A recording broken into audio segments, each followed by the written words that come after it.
Hello po ulit sa ating lahat. Mayroon na po tayong website po na nag-generate ng lesson. So ito po yung website na tinutukoy ko, itong AI Lesson Planner. I-click po natin ito.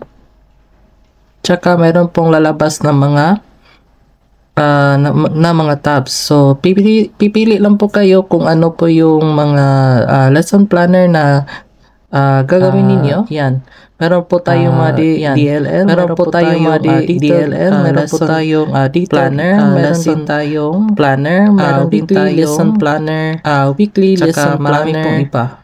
Tsaka marami po tayo ng isa dito. Pili po tayo ng isa dito. Yung matatag 4-day lesson planner. Click mo lang yan. Tsaka meron po tayong lalabas na. Meron po tayong lalabas na new tab. So ating tab dito. Yan. Ilagay po natin yung password. Ilagay po natin yung password. Tsaka ito na po yung lalabas po, kung mayroon na po tayong nilagay ko dito ay mathematics. So yung nilagay ko dito ay mathematics. Ang grade level is grade 4. Ang grade level is grade 4. Ilagay mo lang yung nasa curriculum guide po natin. Yan, yung content standard, tsaka yung performance standard, tsaka ilagay mo din yung weekly learning competency po na, tsaka i-click mo lang yung generate lesson. Hintayin po natin na mag-generate po yung lesson plan po natin.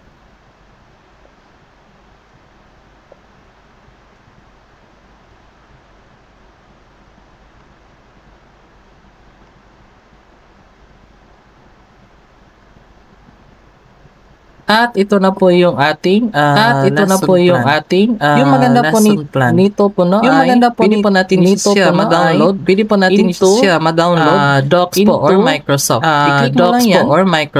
I-click mo lang yan, nada-download na po sa Docs po ang ating lesson plan. Ganito lang po kadali po.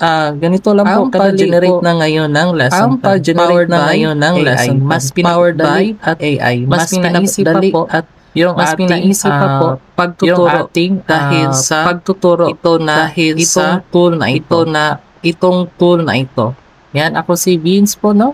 Yan, ako si Vince po, no? Teacher at pwede po kayo mag-follow at ilagay ko po yung follow at ilagay ko po yung link website ng website